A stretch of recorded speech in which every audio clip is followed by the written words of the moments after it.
sports writer and they had a film critic and they asked me would I want to be a sports columnist. If they had asked me to be a film critic, I would have done that and would have been just as happy.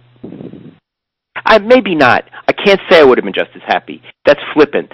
I would have been a film critic, but I've been very happy as a sports writer, so I don't know what it would have been like the other way. But what I'm saying, Luke, it was strictly circumstantial. I knew I wanted to write, and I knew I wanted to write in a popular daily medium. That was clear to me. But whether it was one thing, it wasn't, I'm so in love with sports, I have to do this. That was certainly not it at all. I did feel that I had certain advantages writing about sports in that the what's at stake is pretty basic and simple, so there would be no concepts I couldn't understand. You know, sometimes there's a rule in a game that I don't get, you know, like some arcane rule in a National Football League game where they have to explain it. But, I mean, I understood, you know, that a touchdown was 6 points and the point after was 1 point. It was a world that I pretty much understood, so I could concentrate on my writing, okay? And I also knew that I thought I had some talent as a writer, and I had read thousands of really good books, and that probably I could bring some sort of wisdom and style to writing about sports that maybe others could not. Where have you found meaning in writing on sports? Okay. I'm gonna. That's a very good question, but here's my answer. I find meaning in the act, and I am not in any way trying to avoid your question. It's a terrific question, but it's very clear to me that what is meaningful to me most of all in writing is doing writing. It's more meaningful than anything. For example, if I write a column that influences people, or gets people talking, or gets people angry, or praising me, that's really nice, but those are secondary benefits.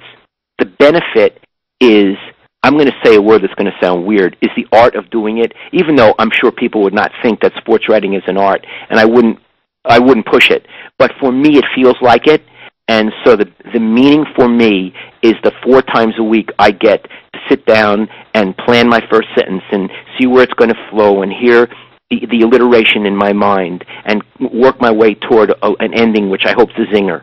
And when I look at the whole thing and you have a feeling of that you've done this and it's been exhilarating and then now you have an artifact, that's what it means for me. Do you actually enjoy writing? I love it. I look forward to it.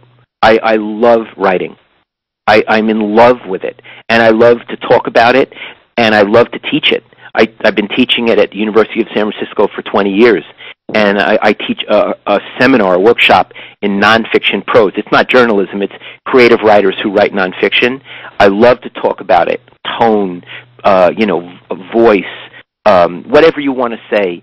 And yes, I love writing, and I'm in love with the act of it, and it's never wavered.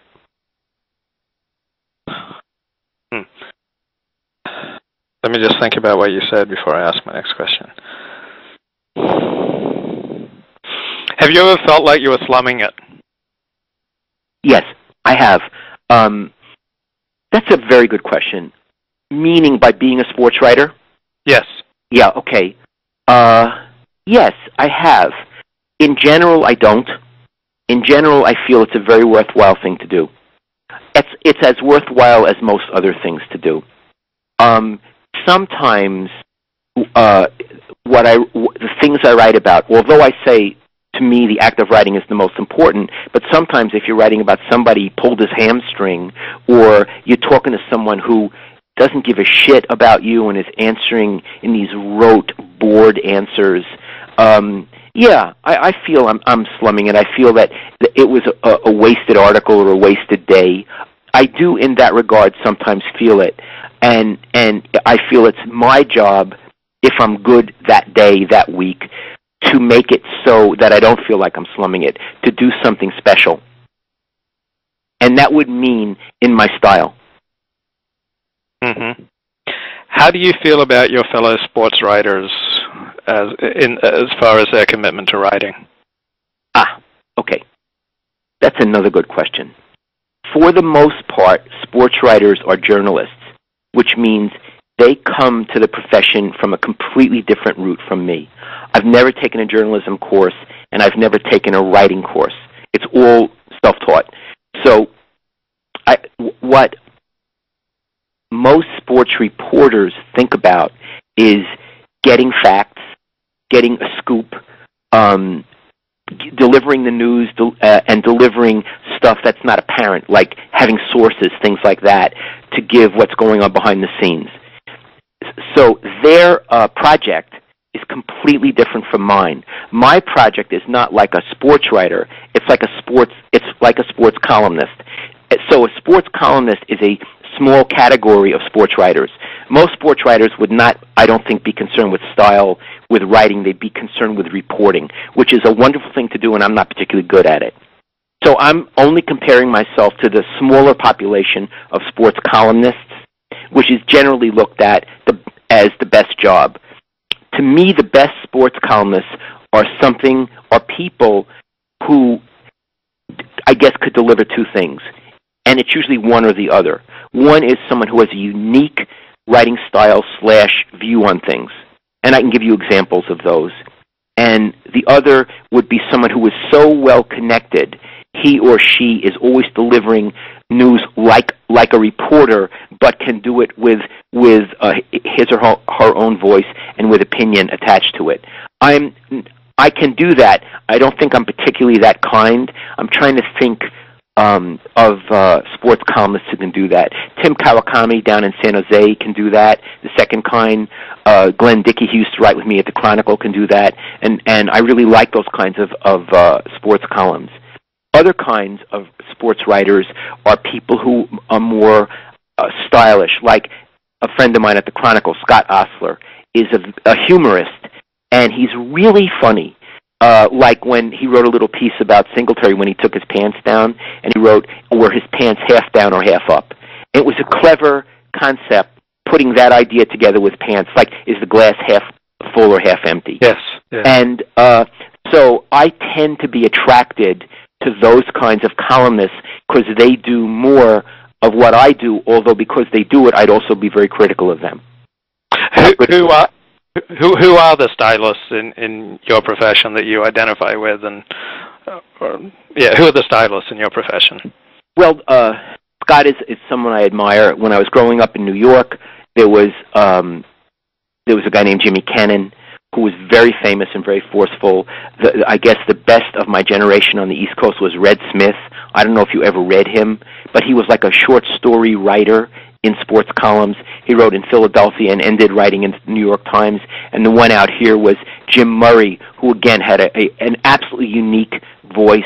And a lot of people on the West Coast copied him to their detriment because no one can do it like he did it. I guess those would be the ones. But what I would like to say more, Luke, is if you're asking for models in my writing, they would never have come from newspaper people. Never.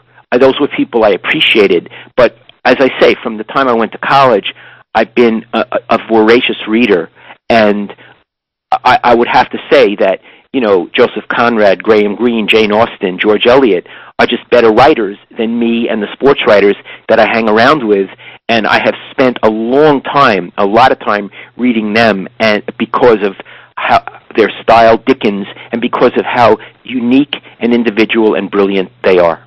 That's who I read. Is there one writer who's had the most influence on your writing style? Let's see. Well, the one who would come to the two that would come to my mind, one would be Bernard Malamud. Have you heard of him? Yeah. He was a Brooklyn Jew, and he wrote one great novel and 4 or 5 great short stories and many fabulous short stories.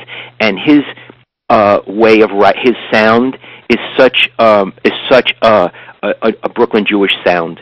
And Philip Roth would be the same kind of thing. So it's funny, you come back to these questions about how has Judaism affected me. Well, certainly those two voices are in my head a lot when I write. I would say those two. I love Graham